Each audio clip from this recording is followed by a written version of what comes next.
Drop it.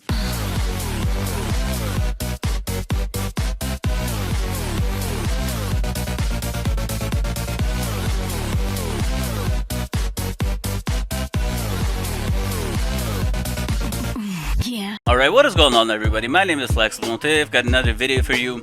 Today I want to talk about one of, or actually probably it's even the only archetype that is newly introduced to the TCG in Lightning Overdrive.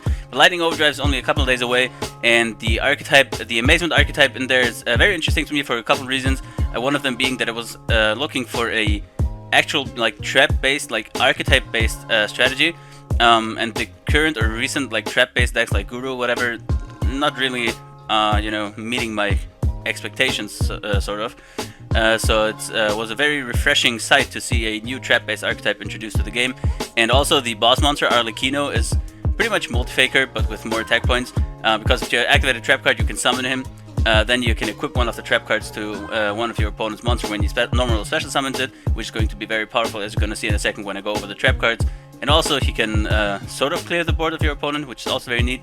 But not to get into too much detail right here. The Amazement archetype looks very interesting so far. So the trap cards, as you might have noticed, equip to monsters. Any one of the players can control the monsters, but the effects that the trap cards have differ from whoever controls the monster, right? So if you control the monster, for example, the Horror House, which is probably the most powerful one, if you control the monster this card is equipped to, you can negate the effects. And if your opponent controls the monster that this card is equipped to, then you can Book of Moon his monster, which is also very dope. Or, is it that monster or one of the monsters? Oh yeah, it's the equipped monster. But if you control the monster that is equipped, then you can target any one effect monster, which makes sense since it's not equipped to an opponent's monster. So this is probably the most powerful one. Definitely would play it at 3. There's also as you might have noticed, the cards are based on like funfair attractions or whatever you would call it. So roller coasters, horror houses, this Viking ship, whatever it's called, I forgot. Also kart racing and whatnot, though they might not be all too powerful considering the meta. But it looks very fun, honestly. And also another few facts about this deck is they don't need the extra deck and they don't need their normal summon. Now they have a normal summon in Comica, which on normal summon I think it equips a trap card to one of your opponent's monsters or something like that.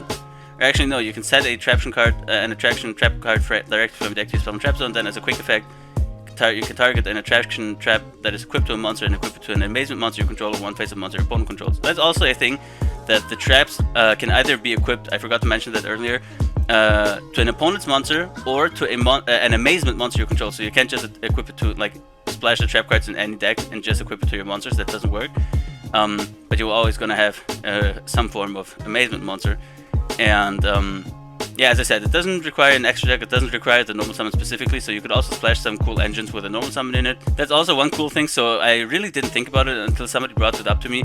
Dragon of Punishment is probably one of the best trap cards you can play in this deck. I put it in the side deck here because I didn't feel like changing this deck build so far, but once the cards come out in real life as well, I'm gonna change this deck build for sure. But yeah, since you don't need the extra deck, I play 3 Entis, then you can send Entis, pop a card with Punishment, and pop a card with Entis, or something along those lines. Pretty cool. Trap Trick's also very dope, of course, because all of the Amazement trap cards are normal trap cards. Impermanence, you know, some of you might know that Impermanent Multifaker are like a match made in heaven, and pretty much the same goes for Arlecchino as well, since he essentially is Multifaker. Meaning that I wouldn't play this deck without Impermanence, honestly, of course, unless you can afford it. But by now it's been reprinted quite a few times, so maybe you have gotten your hands on a playset of Impermanences. And then Pot of Extravagance, since the extra deck doesn't matter at all, and there's like, I would probably think initially that there's seldom a situation where you need one specific card like to get your engine going or whatever. That's why I'd rather draw 2 cards and banishing 6 from my extra deck than excavating 6 and adding 1. So actually, I would even go for Extravagance over Prosperity in this situation, but of course you can play either one.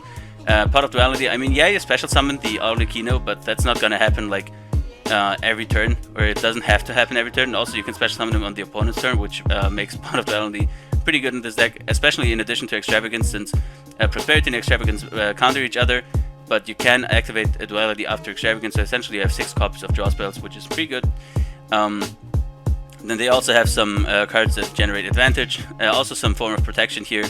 Trap cards have different kind of effects. This can also steal a monster, which is pretty dope. And also, if you steal a monster from your opponent and you turn it into an amazement monster, meaning that You can steal any one monster from your opponent and then equip your trap cards to it and still gain the effect.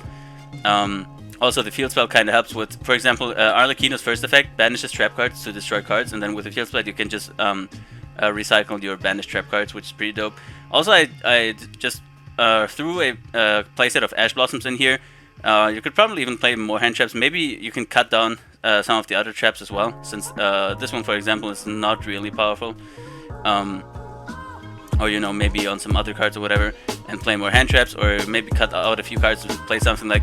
I think one of the best possible combinations of archetypes and engines could be Amazement, Dogmatica, and Invoke, because you don't require your normal summon to play Amazement. You don't require your extra deck to play anything, so the Dogmatica engine might be pretty good as well, as I've talked about Dogmatica Punishment before. So yeah, that's some of the thoughts just going into the set pretty much.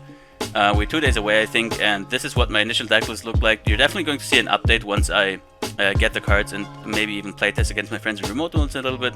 Definitely going to see some duels on that as well. The only other thing I can really mention real quick is that a friend of mine has brought this up to me, since I like playing Bujins a lot and I never really care about like having the absolute most competitive deck list possible. I'd rather just find some good combinations or just things that are fun to me and then try and make a deck out of them.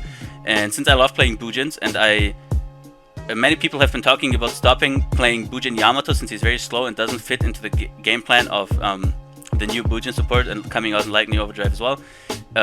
He said that I could also play Bujin Yamato with a small Bujin engine in this deck, so essentially Bujin Amazement, which I've taken a short look into. So this is the list that I've created. I would play 6 Yamatos essentially, 3 Crane, 2 Hare, and a Turtle, just a small Bujin package, so I can have a normal summon and some protection.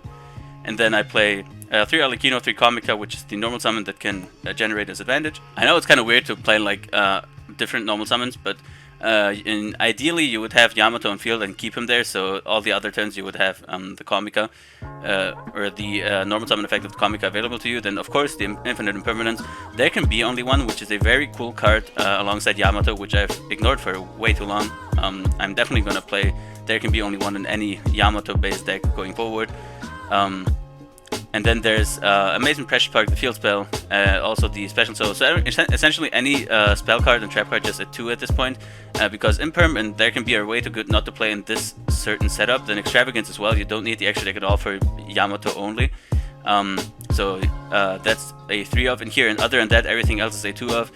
You could also argue that maybe playing 3 back row removal, 3 Imperm / Book of Moon instead of 2 of the Vanquishing Kings is better, or maybe like take out one in special show, for example, to play a 3rd time ticket since it adds your card. There's definitely some changes to be made. Also, I've never tested this. This is what I threw together in like 10 minutes. It's just an interesting thought. So yeah, this is pretty much the video, guys. Thank you for watching. If you have any thoughts about Bujin Amazements maybe, or just Amazements in general, which is the main focus of this video, of course, definitely let them down in the comments. There's certainly some strategies and like tech choices, engines, whatnot that I've been overlooking. I haven't spent too much time looking into it anyway. I really want to wait for the real life cards to arrive, so I didn't plan on like creating huge brain deck lists here or whatever. But definitely leave your suggestions in the comments. I'm gonna take a look at them and come back to you guys as soon as I get the cards and make up my own mind on a strategy.